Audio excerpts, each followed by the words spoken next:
TOK essay prompt number 3 is one of the hardest. I had so much trouble coming up with evidence for this, but I got you. Let's break down the prompt, look at some evidence. Let's get an A in TOK. Get an A in TOK. Check out this prompt. This is one of the weirdest ones, and this was one of the ones that I was originally thinking I may not make a video out of this, but then I got some really cool ideas. So let's check this out. The prompt is, does it matter if our acquisition of knowledge happens in bubbles, where some information and voices are excluded, discussed with references to 2 areas of knowledge? So a lot of students might not know what bubbles mean. The common term that we use here, because bubbles is kind of casual, we might talk about echo chambers, and specifically the reason this is coming up is because of like things on Facebook.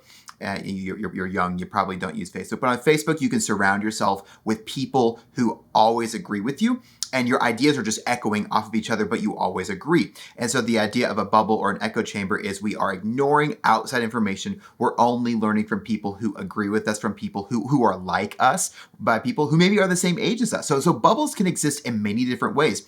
If you're at an international school in a country, not America, but like other countries, I used to teach at an international school, your school very well may be a bubble. So the natural response is actually going to be yes. Yes, it matters. And this is where we're going to start. But this isn't where we want to end. This is not good enough. So remember, while you might say yes very often, you need to find some answers and then lean towards the no side. You need to have different perspectives, and you need to be exploring those perspectives in this essay. So don't just answer it, because we can answer this prompt in one word. We can say, yes, it matters. But no, we have to explore many sides of this issue. So something we need to think about when we're breaking down the prompt is the phrase, does it matter? So does it matter if our acquisition of knowledge happens in bubbles? We could say, does it matter because the information is good or bad? Or are we talking about ethics? So are we talking about usefulness? So will the knowledge gained turn out the same in a bubble or out of a bubble? That is one way of thinking about it. But because the common response towards bubbles is they're bad, because the common response is echo chambers on social media swayed an election, which we're going to talk about in a minute. Because that's the common perspective, I really think what the IB is going for is an idea of ethics here. So that, does it matter ethically if we exclude people? Because exclusion is a negative word. Does it matter ethically if we, let me go back to the first slide there. Does it matter ethically if we exclude some voices or exclude some information? Now, if you're thinking about producing knowledge, excluding information seems like it would be a bad and unethical thing to do. So that's why I think the IB is really going towards the ethics idea rather than does it matter regarding the knowledge produced. Now, I think you could go that route. I think either way, let's just be careful.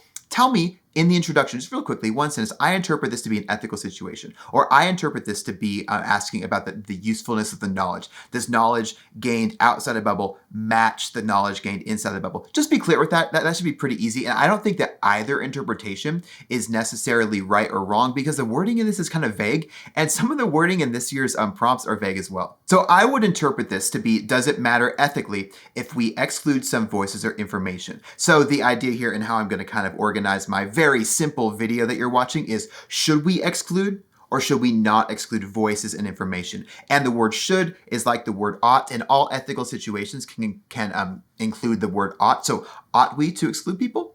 Ought we not to exclude people? My first section here is going to be about reasons why it matters. So does it matter? Yes, it matters. And I would say it matters because it's bad. It's bad to exclude, use the word exclude a lot, voices and information. And some of the stuff that I'm going to be sharing with you is available in TOK Masterclass. And this is my online class that I just put up on tokmasterclass.com. It's a fully online TOK course. You can get all of your areas of knowledge there. If your class isn't that great, if you're doing self-study HL in TOK, check out tokmasterclass.com and use the coupon code YouTube subscribers. You can save 10%. Also, advertisement. If you want to send me your draft on Fiverr. I can totally help you out with that. I won't write it for you, but I would love to help you.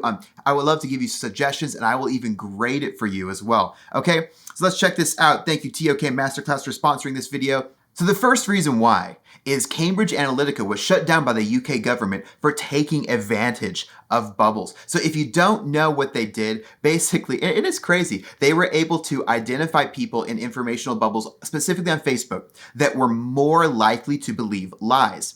They said people that like this or people who are in this group, or people who follow this, so people who have all of these attributes on their social network page, they will believe lies. They targeted those people, created informational bubbles, and those people were the people most likely to vote leave for Brexit and vote for Donald Trump. So that might be controversial if you wanted to leave the European Union or you voted for Donald Trump. I don't know if you did or not, but you can't deny that the UK government said it was wrong because Cambridge Analytica was killed. They don't exist anymore because this idea of creating these bubbles and existing in these bubbles is deemed wrong by the UK government. Another thing you can talk about, and I'm not going to get too specific here, but I just want to give you one example. This could be a million different things. So find your own here, is scientists in the natural sciences, what could be in the human sciences or math too, who are excluded for some reason. So they're pushed outside the bubble. So don't just think about people inside the bubble. Think about people outside the bubble. So Barbara McClintock is one that comes to mind. There are other scientists who have been excluded, but I did a lesson about her in TOK MASTERCLASS if you're interested in the class. But in the class, I explore her Nobel Peace Prize speech, where she talked about what it was like to be excluded. So her voice and information were excluded. She was out of the bubble because she was a woman. So her discoveries were completely ignored. So did it matter that some voices were excluded? Yes, because our exploration of DNA was hindered. So think about people who we don't follow in the natural sciences, people who we don't respect. Maybe we could say they're out of the bubble. Is that good or bad? Does it matter or does it not matter? An exploration of TOK essays would not be complete without talking about Marcel Duchamp. He's the guy who created that toilet art that we're always talking about. But I'm not specifically talking about Fountain. Instead, what I want you to think about is artists who are excluded for a certain reason. Does it matter or not? You can also talk about Manet, because both Duchamp and Manet had artworks that were excluded for specific reasons. Go explore both of those things. I've done a video about the Salon, I'm gonna mispronounce the word, but the Salon des Refusés, or the Salon of Refused Artwork is what you can talk about. But think about when there was an artistic in crowd and an artistic art crowd. Relate this though to artistic endeavors that are producing knowledge. So don't just talk about art, but make sure that you're talking about the production of knowledge, the production of things that we think about in the art, or art that explores things, okay? But insiders and outsiders in art is a really big thing. Okay, so now interpreting this prompt ethically, so why it doesn't matter if we exclude people. So it's okay to exclude people because there are good reasons, there are benefits from doing that. Here's a couple of really good ideas. So first of all, you can research the concept of false balance. So there are millions of different ways that we can talk about false balance. But basically, false balance is asking, should we draw attention to the minority if the majority is certain? Now, this sounds like it could be really racist and all that stuff, and it could. But the idea in the natural sciences, here's an example of false balance. 99% of scientists believe that climate change is man-made. But if we're talking about that topic, climate change and its relationship with humanity, we want to be balanced. We want to talk about both sides. But in talking about the other side, the 1% of scientists who believe that climate change is not man-made, we're actually bringing legitimacy to an issue that is a very, very, very small and not respected minority. So it's good to be balanced. It's good to bring up both sides. And in the TOK essay, you're supposed to bring up both sides. But what's interesting is that excluding some people may actually be good because their knowledge isn't valid.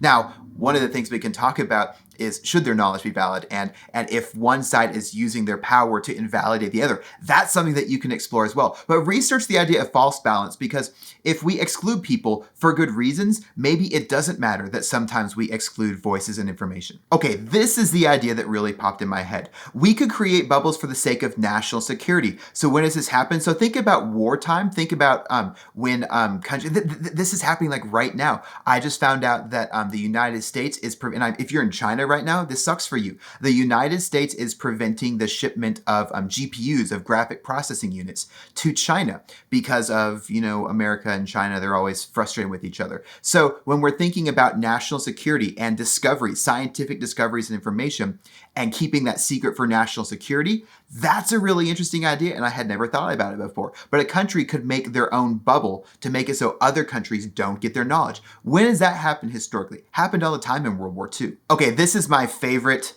Jeff Daniels here. This is the TV show The Newsroom. It's so good. I would definitely watch this. It's like really short in 3 seasons, but it's just amazing. But the idea is called a red team. And I don't know if, I think I would allow this, but if we're going to talk about journalism, we could talk about media studies and all that in the human sciences. But this is really important because in journalism, they create their own bubble for ethical reasons. So what they do is, let's say I'm investigating something huge, like I'm trying to impeach the president because the president lied, which in America happens all the time. So I'm going to write this article, do all this research, but intentionally not tell certain people. I'm going to create a bubble that excludes information and voices as I produce knowledge. Then, when I'm done with the story, I share that to them so that they can be really critical, so that they can come up with criticism before people on the outside, the normal people, read the article. So with this, they're actually excluding voices so that they can be ethical. That's really cool. So again, this is just a few pieces of evidence to get you going. Pay attention to the different ways of interpreting this prompt, but I do want to acknowledge this is a hard prompt, okay? So if you need extra help, you can get with me on Fiverr. You can do bit.ly/TOK tutoring. You can get with me on TOK Masterclass. Also, go to getanandtok.com/free stuff. I'll give you outlines. I'll give you a bunch of stuff to get you started with this. Please outline strategically. That is the most important thing, and I can help you with that for free.